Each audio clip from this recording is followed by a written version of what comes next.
اس حدیث شریف میں مسجد تعمیر کرنے کی فضیلت بتائی گئی ہے کہ جو اللہ کی رضا کے لیے، اللہ کی خوشنودی کے لیے اخلاص کے ساتھ، کوئی دنیاوی مقصد نہ ہو اس کا، نام و نمود یا شہرت حاصل کرنا یا لوگ سخی کہیں، لوگ اس کی تعریف کریں، یہ مقصد نہ ہو، کوئی سیاسی یا دنیاوی غرض یا مقصد نہ ہو، صرف اور صرف اللہ کی رضا مقصود ہو، تو اللہ تعالیٰ اس کو آخرت میں ایک محل عطا فرمائے گا۔ جیسی مسجد بنائے گا اللہ تعالیٰ اس کو ویسا ہی محل، بہترین عالیشان محل اس کو جنت میں عطا فرمائے گا، اور یہ اس کے لیے صدقہ جاریہ ہے۔ مسجد بنانے والے کے لیے اس کے انتقال کے بعد بھی اللہ تعالیٰ قبر میں اس کا ثواب عطا فرمائے گا، قیامت تک عطا فرماتے رہے گا۔ اس باب میں حضرت ابو بکر صدیق، حضرت عمر، حضرت علی، حضرت عبداللہ بن عمرو، حضرت انس، حضرت عبداللہ بن عباس، حضرت عائشہ، حضرت ام حبیبہ، حضرت ابو ذر، حضرت عمرو بن عبسہ، حضرت واصلہ بن اسقع، حضرت ابو ہریرہ، حضرت جابر بن عبداللہ رضی اللہ تعالیٰ عنہم سے بھی روایت مذکور ہے۔ امام ترمذی رحمۃ اللہ علیہ فرماتے ہیں کہ حضرت عثمان غنی رضی اللہ تعالیٰ عنہ کی حدیث حسن صحیح ہے۔ نبی اکرم صلی اللہ علیہ وسلم سے یہ بھی مروی ہے کہ جس نے اللہ تعالیٰ کی رضا کے لیے چھوٹی یا بڑی مسجد بنائی، اللہ تعالیٰ اس کے لیے جنت میں گھر بنائے گا، محل تعمیر فرمائے گا۔ عالی شان بہت بڑی مسجد ہونا ضروری نہیں ہے، چھوٹی مسجد بھی اگر بنایا جس میں 3 مصلی نماز پڑھ رہے ہیں، 4 مصلی بھی پڑھ رہے ہیں، تو اس کے لیے بھی وہی خوشخبری ہے۔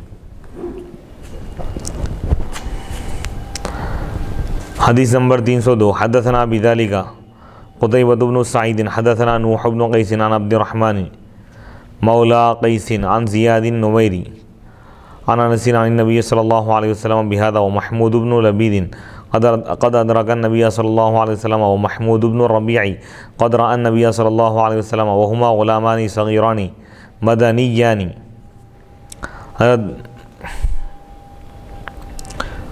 حضرت قتیبہ رضی اللہ تعالیٰ عنہ نے اس حدیث کو بیان کیا۔ امام ترمذی رحمۃ اللہ علیہ فرماتے ہیں کہ حضرت قتیبہ رضی اللہ تعالیٰ عنہ نے ہم کو یہ حدیث بیان کی، قتیبہ بن سعید نے، انہوں نے کہا کہ ہم کو نوح بن قیس نے بیان کیا عبد الرحمن سے۔ یہ عبد الرحمن کون ہے؟ قیس کے مولا ہیں، وہ زیاد النویری سے روایت کرتے ہیں، وہ حضرت انس رضی اللہ تعالیٰ عنہ سے روایت کرتے ہیں۔ نبی پاک عن النبی صلی اللہ علیہ وسلم بہذا، ایسی حدیث انہوں نے بیان کی۔ اور محمود بن لبید نبی پاک علیہ الصلوۃ والسلام کو پائے ہو، اور محمود بن ربیع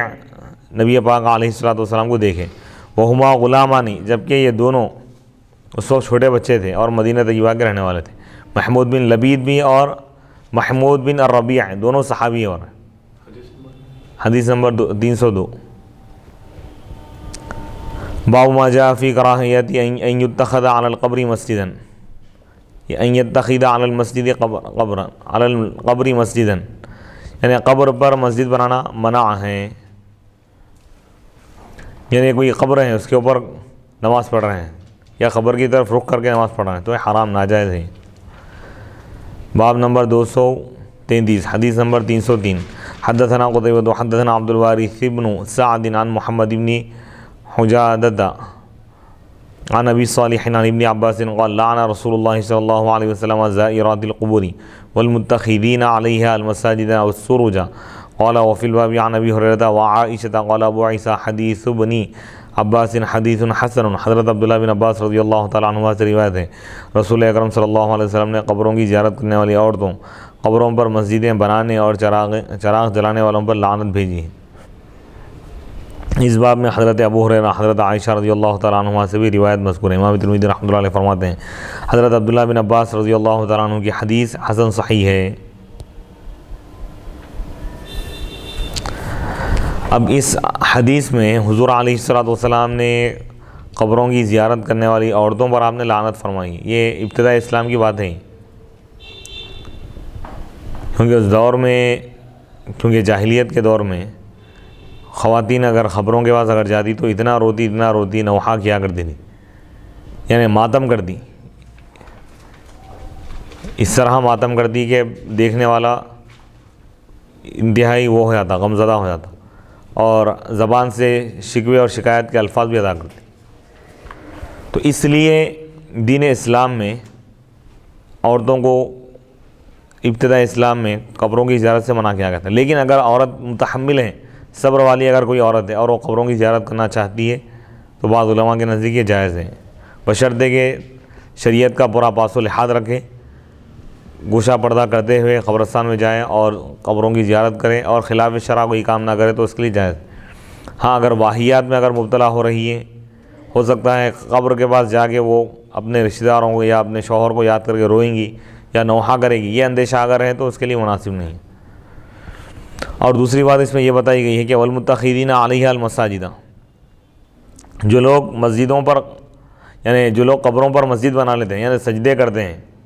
قبروں کے پاس، تو ان پر بھی آپ نے لعنت فرمائی ہے۔ والسروج، اور چراغیں جلاتے ہیں۔ تو اس سے مراد یہ ہے کہ بھئی جیسا ایک مسجد کے لیے اہتمام کیا جا رہا ہے قبروں کے لیے، اسی طرح اگر اہتمام کر رہے ہیں، جیسا مسجد میں نماز پڑھی جاتی ہے ویسا اگر قبروں کی طرف رخ کر کے قبروں کو اگر سجدہ ہو رہا ہے یا قبروں کے اوپر اگر پڑھ رہا ہے نماز، تو یہ تو حرام ہے، ناجائز ہے۔ لیکن قبر بازو ہیں، ان جہاں نماز پڑھ رہا ہے وہاں پہ قبر نہیں ہے، سامنے نہیں ہے قبر، خبر کو رخ نہیں ہو رہا ہے، خبر کو سجدہ اگر نہیں ہو رہا تو پڑھ سکتے۔ اس بات کو ذہن میں رکھیں۔ علیہا اس لیے بولے، بعض لوگ تو قبرستان پہ ہی مسجد بنائے تھے، وہ بھی غلط ہے۔ اس حدیث سے یہ بھی بات معلوم ہو رہی ہے کہ قبرستان کو قبرستان رکھا جائے، اس مسجد نہیں بنانا ہے اس کو۔ والسروجہ، اور اسی طرح چراغیں جلا رہے ہیں، تو بعض لوگ اگربتیاں وغیرہ لگائے تھے قبروں کے پاس، تو علماء اس کو مکروہ سمجھتے ہیں۔ اس کی وجہ یہ ہے کہ آگ یہ عذاب کی علامتیں ہیں، تو برا فعل ہے اس میں، یعنی آگ والی یعنی جلانے والی چیز، ایسی چیز نہ رکھی جائے، آگ انگار وغیرہ۔ اگر خوشبو اگر لگانا بھی ہے عطر لگائیں، یا اگر اگربتی لگانا بھی ہے تو دور رکھیں، قبر کے قریب نہ لگائیں بالکل۔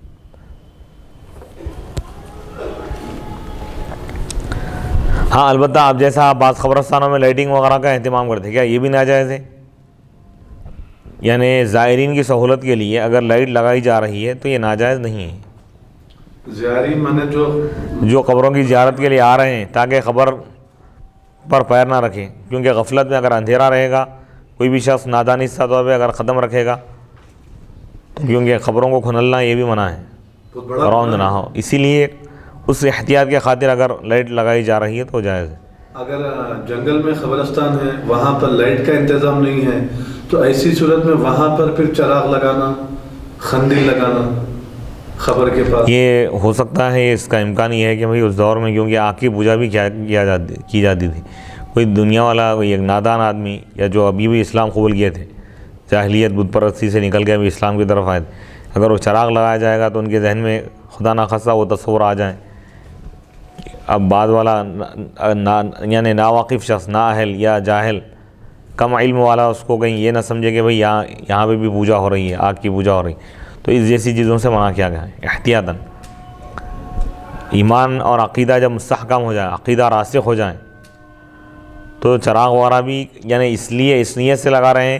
کہ زائرین کے لیے سہولت ہو تو یہ جائز، نہیں سہولت کی لائٹنگ وغیرہ ہے اس کے باوجود بھی چراغ لگا رہے ہیں تو یہ منع ہے۔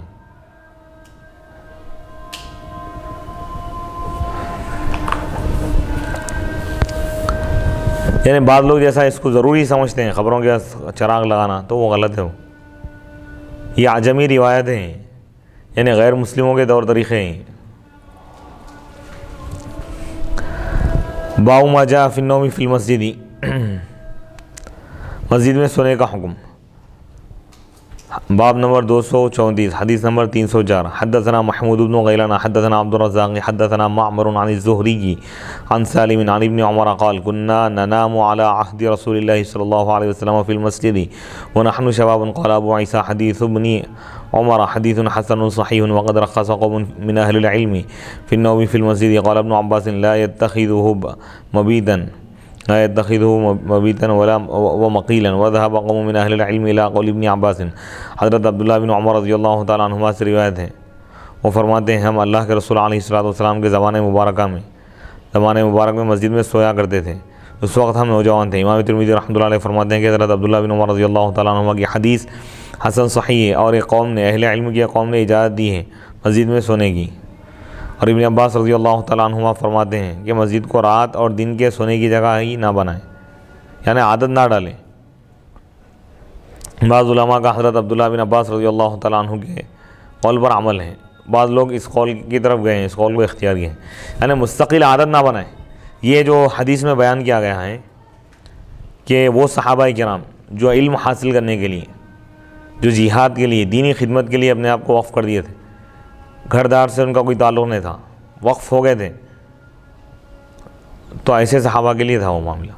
اب جیسے مثال کے طور پر اب مقامی لوگ ہیں، اس کا گھر محلے میں ہی ہے، قریب ہی ہے، اور اس کو رہنے سہنے کی تمام سہولتیں موجود ہیں، اس کے باوجود وہ مسجد کو اگر ٹھکانہ بنا رہا ہے تو وہ غلط ہے۔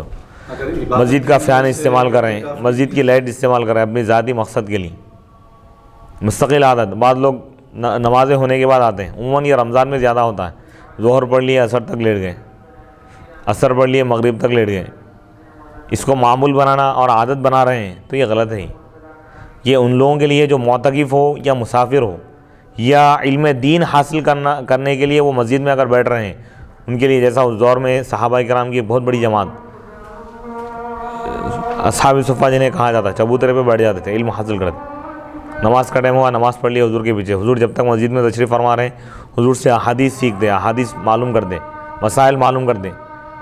اور دوسروں کو سکھاتے۔ ان کا کوئی گھردار نہیں تھا، کوئی کمائی کا ذریعہ نہیں، لوگ کچھ دے دیے تو وہی کھا لے کے رہتے تھے، بسا اوقات تو کئی دنوں تک بھوکے بھی رہتے تھے لوگ، کسی سے مانگتے بھی نہیں تھے، اگر کوئی خوشی سے دے رہا ہے تو کچھ لے لیتے تھے۔ عبادت کی یعنی جو دین کے لیے وقف ہو رہا ہے، جیسا کہ عبادت کے لیے یا دین کے لیے یا مسافر اگر ہیں تو اس کے لیے اجازت ہے۔ جیسے اگر مدرسے میں اگر ہاسٹل چلایا جا رہا ہے اور طلبہ وہیں رہ رہے ہیں، وہیں کھا رہے ہیں، وہیں سو رہے ہیں تو ان کے لیے جائز ہے۔ لیکن جس شخص کا گھر مسجد کے بالکل قریبی ہے، محلے کا ہے، مقامی آدمی ہے، گھر رکھتے ہوئے مسجد میں سو رہا ہے تو یہ غلط ہے۔ گھر رکھتے ہوئے مسجد میں سو تو رہا ہے لیکن عبادت کی نیت سے، اعتکاف کی نیت سے، اگر کوئی ضروری کام اگر ہے اس کا، مثال کے طور پر ذکر کر رہا تھا یا کوئی دینی کام کر رہا تھا، طبیعت تھک گئی، گھر جا کے آنے تک پھر خلل ہو جائے گا، اگر یہ منشا اگر ہے، یا مکان دور اگر ہے، جا کے آؤں گا تو میں اور پھر وقت زیادہ چلے جائے گا، یا نماز کا وقت قریب ہے، جا کے آؤں گا میں، اگر گھر جاؤں گا تو دیر ہو جائیں گے، لہٰذا تھوڑی دیر اگر آرام کر رہا ہے تو جائز ہے، لیکن مستقل اس کو عادت نہ بنائیں۔ گھر رکھتے ہوئے، مکان رکھتے ہوئے مسجد کو اگر استعمال کر رہے ہیں تو یہ غلط ہے۔ مکان رکھتے ہوئے بھی دینی ضرورت کے لیے استعمال کر سکتے ہیں، رہ سکتے ہیں، یا اگر مسافر یا مجبوری ہے، جیسا کہ مسافر ہے، اس کا کوئی ٹھکانہ نہیں ہے، تو ایسا شخص بھی رک سکتا ہے مسجد۔ اسی لیے علماء فرماتے ہیں کہ مسجد میں داخل ہوتے ہی فوراً اعتکاف کی نیت کر لیں، نویت سنت الاعتکاف، میں اعتکاف کی نیت کرتا ہوں، نیت کر لی ہے آپ تو جتنی دیر مسجد میں رہیں گے آپ کو اعتکاف کا ثواب ملے گا، یہ نفل اعتکاف ہے۔ تو معتکف کے لیے کھانا پینا بھی جائز ہے، مسجد میں سونا بھی جائز ہے، اگر یہ نیت کر لیں گے تو آپ کے لیے جائز ہو جائے گا۔ اور یہ بھی اس وقت سونا جائز ہے جبکہ مسجد کے پورے آداب کو ملحوظ رکھے ہو، پورے آداب کو ملحوظ رکھے، مسجد میں ہوا خارج نہ کریں، مسجد میں ہی تمام چیزیں اگر کر رہا ہے وہ غیر شرعی تو اس کے لیے ناجائز ہے۔ نماز ہو رہی ہے لیکن اوپر کی منزل میں سو رہا ہے یا مسجد کے کمرے میں سو رہا ہے تو یہ بہت بڑا گنہگار ہے۔ عموماً ہوتا ہے، اکثر مسجدوں میں روم بنا کے کرائے پہ دے دیتے، اب مسجد والوں کو، کمیٹی والوں کو تو بس خالی کرایہ ہونا ہے، لیکن وہ شخص نماز پڑھ رہا ہے یا نہیں، نماز کے وقت پہ کیا حالات ہیں، مسجد کے روموں میں گانے لگا رہے ہیں، ٹی ویاں دیکھ رہے ہیں، انٹرنیٹ پہ چیٹنگ کر رہے ہیں، اس کا غلط استعمال کر رہے ہیں تو سب گنہگار ہوں گے۔ کمیٹی بھی گنہگار ہوگی، یہ کمیٹی جانتے بوجھتے ہوئے بھی اگر خاموش بیٹھی ہوئی تو وہ بھی ذمہ دار ہوں گے، اللہ کے پاس باز پرس ہوں گے، اللہ کے پاس مواخذہ ہوں گا ان کا، کیونکہ مسجد یہ اللہ کا گھر ہے، اس کا احترام واجب ہے۔ حتیٰ کہ بزرگان یہ کہتے ہیں کہ مسجد میں جائز بات بھی کرنا حرام ہے، دنیا کی جائز بات کرنا بھی، ہاں دینی گفتگو اگر ہے، قرآن و حدیث کی گفتگو ہو رہی ہے، کچھ بیان ہو رہا ہے، کوئی مسئلہ سیکھ رہا ہے یا ذکر، تو یہ چیز جائز ہے، کوئی دنیاوی جائز گفتگو بھی نہیں کر سکتا۔ اب بعض مساجد میں تو یہ حال ہے، کمیٹیاں بھی اسی میں ہوتی ہیں، بلند آوازیں بھی اس میں نکالی جاتی ہیں، تو غور کرنا چاہیے، کمیٹی بھی مسجد میں نہیں کر سکتے، کمیٹی کے لیے الگ جگہ بنائی جائے اور وہاں پہ کریں، کیونکہ کوئی بھی ایک دنیاوی بات بھی اگر ہو جائیں گی اس میں تو سب گنہگار ہوں۔ اور کمیٹی والوں کو یہ دیکھ کر جو ہے، ایسے لوگوں کو دیکھ کر کرائے